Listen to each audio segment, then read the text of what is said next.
Olá, boa noite. Luiz Linda Valois desiste de pedir acúmulo da aposentadoria com salário de ministra. Ela havia citado que seria trabalho escravo não receber os mais de R$60 mil por mês. Procuradora-geral investiga o ministro das Relações Exteriores, Aloysio Nunes, do PSDB. Ele recebeu R$500 mil da Odebrecht e Raquel Dodge afirma que foi um fato incontroverso. Violência no bairro do Morumbi. Em menos de 24 horas, 2 corpos carbonizados foram encontrados dentro de carros na região. Você acompanha essas e outras notícias após o intervalo. Até já.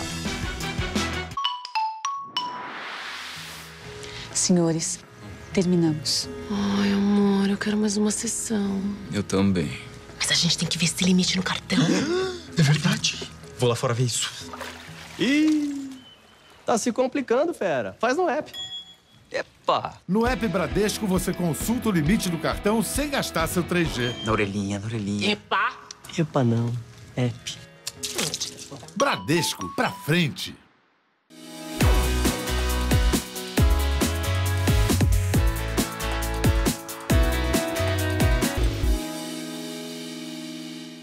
Olha o que você não pode fazer quando sofre com varizes. Ficar em pé muito tempo? Não. E mostrar as pernas, dá até vergonha, não dá? Agora veja o que você pode fazer quando toma varicel. Eu posso andar o dia inteiro e não sinto mais dor nas pernas. Com apenas um comprimido ao dia de varicel, você alivia as dores, a sensação de peso e o cansaço nas pernas provocados pelas varizes. E com varicel creme você ainda hidrata profundamente as suas pernas. Com varicel você pode. Tá a fim de escrever a sua própria história? Que tal dirigir a sua própria vida? Então corre pra cá, que a sua hora chegou. Bem-vindo ao Mundo Casper, o lugar certo para você pensar, criar e questionar. Na Casper, razão e emoção se unem para fazer diferente, fazer melhor. E você? Aceita o desafio? Tem muita coisa nova te esperando por aqui. Faculdade Casper Libero. Vestibular 2018. Paixão por comunicação. Buscar a união de toda a raça humana. Esse é um dos princípios da fé Bahá'í, uma religião cuja origem remonta à Pérsia Antiga. No Todo Seu de hoje, a gente vai desvendar essa crença que até hoje é motivo de perseguição no Oriente Médio. Na gastronomia, quem dá o cardápio é o chefe Arturo Salano. E depois do Outubro Rosa, chegou a vez do Novembro Azul, mês do combate ao câncer de próstata. Por isso, a gente fala sobre a saúde masculina hoje, no Todo Seu, 10h30 da noite. Vem, tô te esperando, não perde não.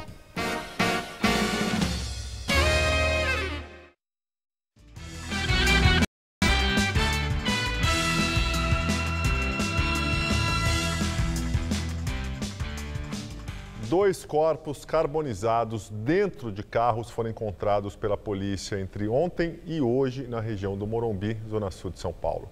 A polícia ainda não sabe se há relação entre os casos. As imagens mostram um carro em chamas às 3h30 da última madrugada. No porta-malas, os bombeiros que apagaram o fogo encontraram o corpo de um homem. A perícia recolheu no local cápsulas de pistola calibre .40 e de fuzil. O carro tinha sido roubado 3 horas antes no bairro vizinho do Campo Limpo, na zona sul de São Paulo. Leonor Quadros é uma rua de mansões, travessa da movimentada Avenida Morumbi. Fica a 800 metros de onde um outro corpo foi encontrado em circunstâncias idênticas na madrugada anterior. A câmera de segurança flagrou o momento em que o carro, escoltado por 3 motos, é estacionado na rua Ribeiro Lisboa. Os homens atiram contra o porta-malas. Em seguida, ateiam fogo e depois vão embora nas motos. No local, a polícia encontrou cápsulas de pistola do mesmo calibre e de fuzil. O carro também era roubado. A semelhança entre os casos sugere que os crimes estão relacionados. A polícia suspeita de acerto de contas entre criminosos. Mas um fato está intrigando os investigadores. É que geralmente os corpos são desovados em cemitérios clandestinos e não deixados assim à vista de todo mundo. A polícia ainda não conhece a identidade dos mortos e diz que ninguém procurou pelos corpos. Em junho, um outro corpo carbonizado já tinha sido encontrado no porta-malas de um carro queimado numa rua vizinha do mesmo bairro. A Procuradoria-Geral da República investiga o ministro das Relações Exteriores, Aloysio Nunes Ferreira, do PSDB, por receber R$500 mil da empreiteira Odebrecht. A procuradora Raquel Dodge quer saber o motivo do repasse. No documento, Raquel Dodge diz que não há nenhuma controvérsia de que o ministro das Relações Exteriores, Aloysio Nunes, recebeu R$500 mil da Odebrecht para a campanha eleitoral dele ao Senado em 2010. De acordo com a investigação, o dinheiro não foi declarado à Justiça Eleitoral. O que o inquérito no Supremo deve esclarecer é se o montante foi corrupção ou Caixa 2. Aloysio Nunes é investigado desde março desse ano por supostamente ter recebido propina para interceder a favor da Odebrecht em contratações da Dersa, estatal paulista responsável por obras rodoviárias em São Paulo. Uma das peças-chave do inquérito é o executivo da Odebrecht, Carlos Armando Pascoal. Foi ele quem revelou a doação a Aloysio Nunes durante acordo de delação premiada com a Justiça. Segundo o empresário, os R$500 mil foram repassados em duas parcelas de R$250 mil em um hotel da Zona Sul de São Paulo. O pagamento teria sido intermediado por um representante de Aloysio Nunes, que a Procuradoria tenta descobrir quem foi. Para isso, a Polícia Federal deverá ouvir ainda Rubens Rizek, coordenador financeiro da campanha de Aloysio Nunes, na tentativa de esclarecer a origem dos recursos e circunstâncias do repasse. O ministro nega a suspeita e diz que as doações não tiveram como contrapartida qualquer favor prestado à construtora. Também diz que a investigação é bem-vinda para afastar qualquer dúvida em relação às contas da campanha. No mesmo inquérito de Aloysio Nunes, também é investigado o senador José Serra, do PSDB. A suspeita é que Serra tenha recebido propina durante a construção do Rodoanel Sul em São Paulo, na época em que ele era governador, entre 2007 e 2010. O tucano nega as acusações. Em entrevista à CNN, o ex-procurador-geral da República, Rodrigo Janot, disse que a Operação Lava Jato não é mais do Ministério Público, e sim de toda a sociedade brasileira. Janot defendeu o acordo de colaboração dos irmãos Batista, da JBS Friboi. Disse que, ao ouvir dos empresários que eles tinham provas do envolvimento de senadores, deputados e do próprio presidente da República em esquemas de corrupção, teve que decidir entre fechar o acordo ou deixar que os crimes continuassem acontecendo. Na entrevista, ele negou a intenção de ser candidato nas eleições do ano que vem e disse que pretende voltar a dar aulas. Grande repercussão negativa faz Luiz Linda Valois, do PSDB, desistir de pedir acúmulo da aposentadoria de desembargadora com seu salário de ministra dos Direitos Humanos. O total, de mais de R$60 mil, ultrapassa o permitido por lei. Ela havia citado que não receber seria semelhante a trabalho escravo. Luiz Linda Valois, de 75 anos, é desembargadora aposentada. Em ofício enviado à Casa Civil no começo de outubro, ela pediu que o seu salário como ministra fosse acumulado com ao de juíza aposentada. O pagamento chegaria a R$61 mil e ultrapassaria o teto do funcionalismo. Com a restrição, ela recebe atualmente cerca de metade do valor, R$33.700 por mês, o equivalente ao salário de um ministro do Supremo Tribunal Federal. No pedido, a chefe da pasta de Direitos Humanos declarou que trabalhar sem receber contrapartida se assemelha a trabalho escravo e justificou que o cargo no primeiro escalão do governo impõe custos como roupas e maquiagem. Como ministra, ela tem direito a carro com motorista, jatinho da FAB, cartão corporativo e imóvel funcional. Depois da repercussão negativa do caso, Luiz Linda Valois chegou a explicar que achava sim justo receber pela atual prestação de serviço ao Estado como ministra e também a aposentadoria pela qual contribuiu por mais de meio século. Ela citou ainda que o trabalho escravo foi apenas uma analogia.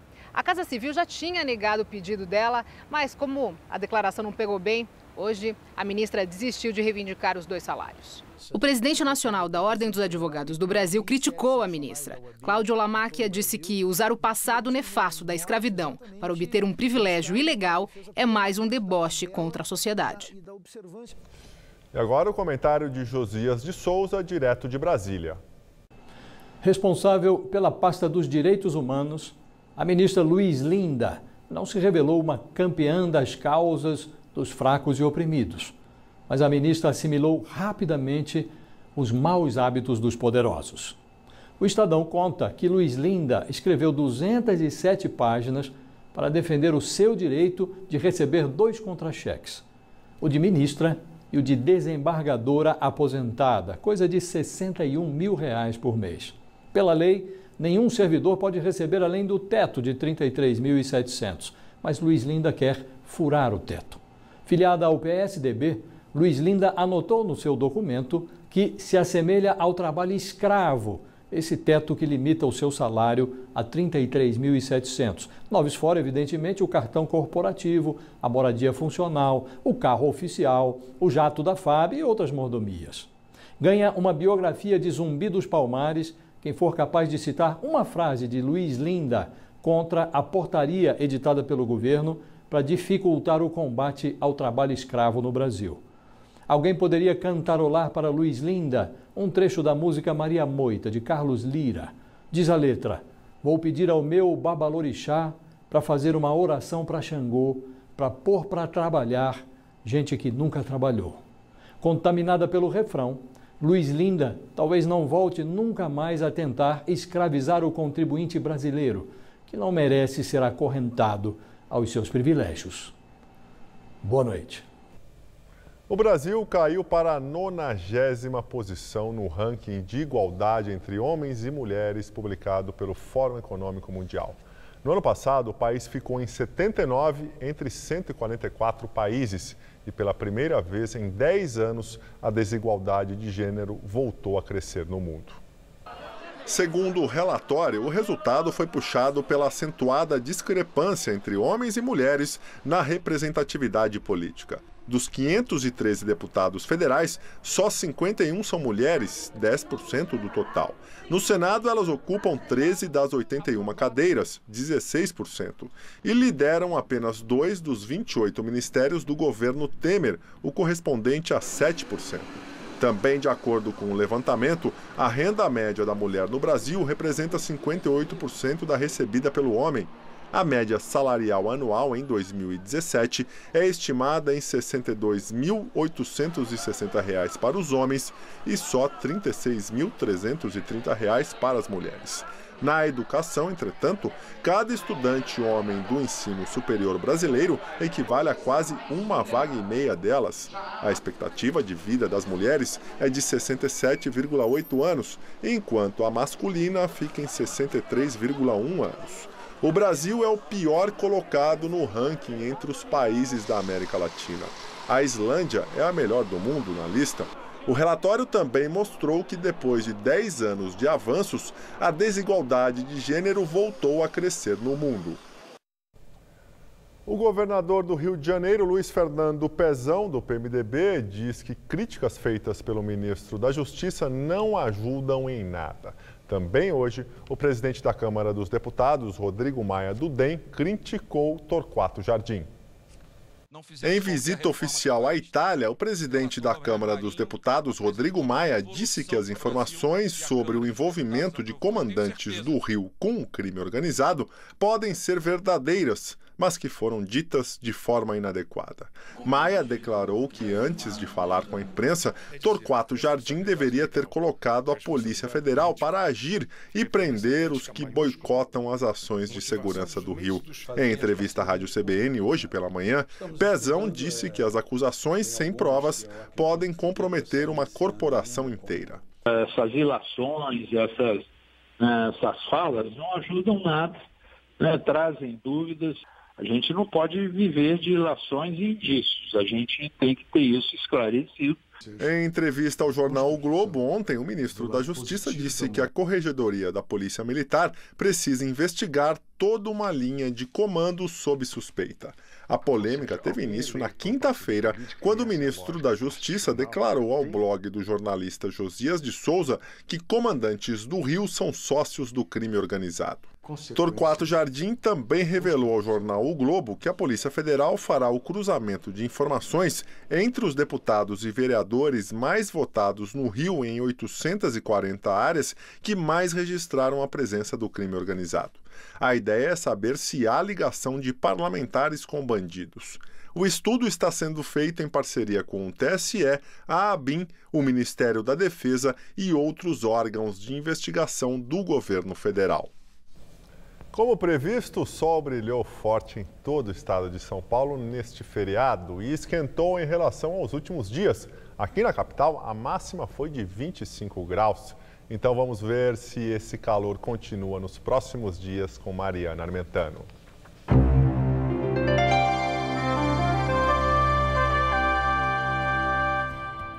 O sol continua predominando nessa sexta-feira, só que a partir da tarde as nuvens ficam mais carregadas e chove aqui na capital.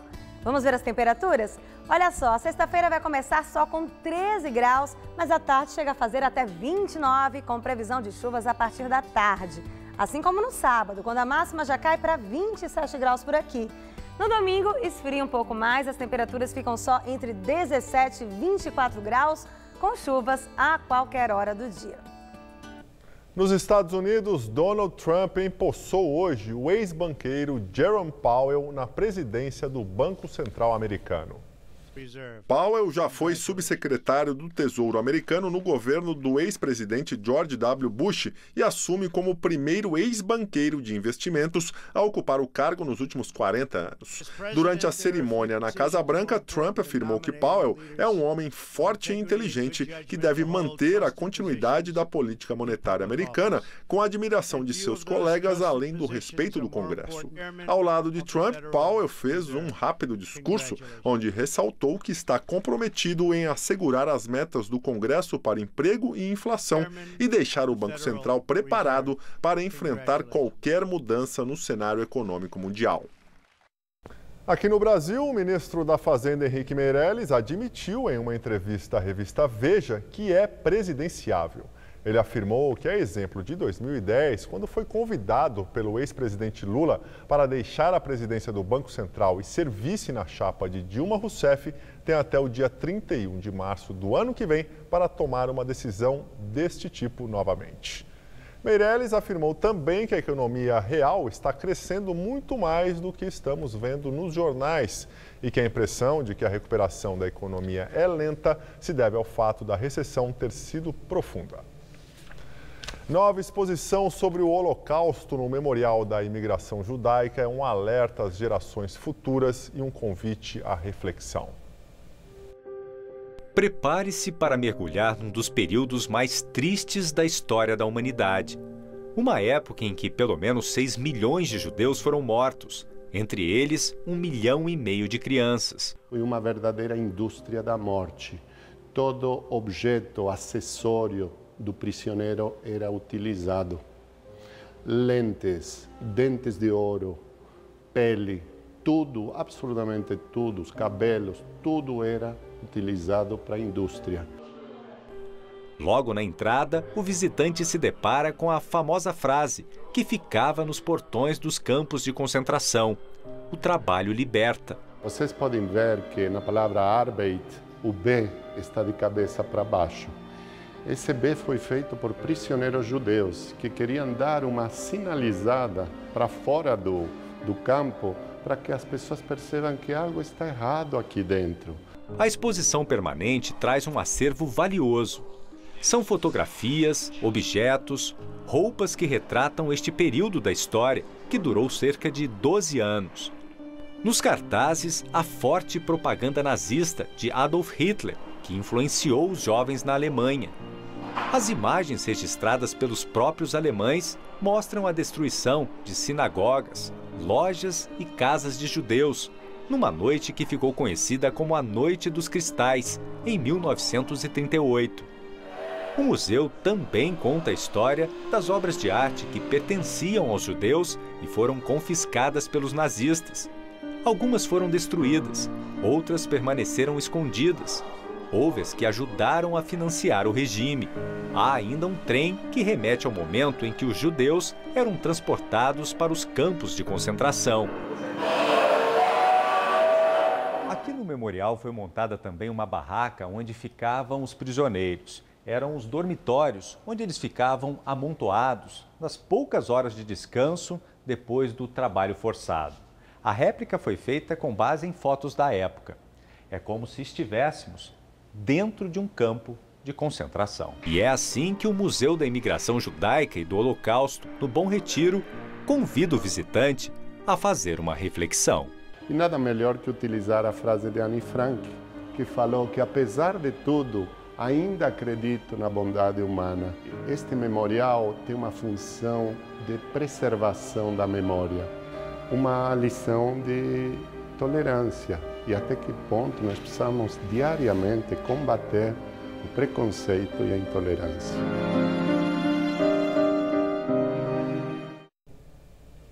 A exposição permanente será aberta ao público no dia 9 de novembro no Memorial da Imigração Judaica e do Holocausto, no Bom Retiro. Eu fico por aqui. A edição de hoje pode ser vista no site do Jornal da Gazeta. Fique agora com Rony Von no Todo Seu. Tenha uma excelente noite e até amanhã.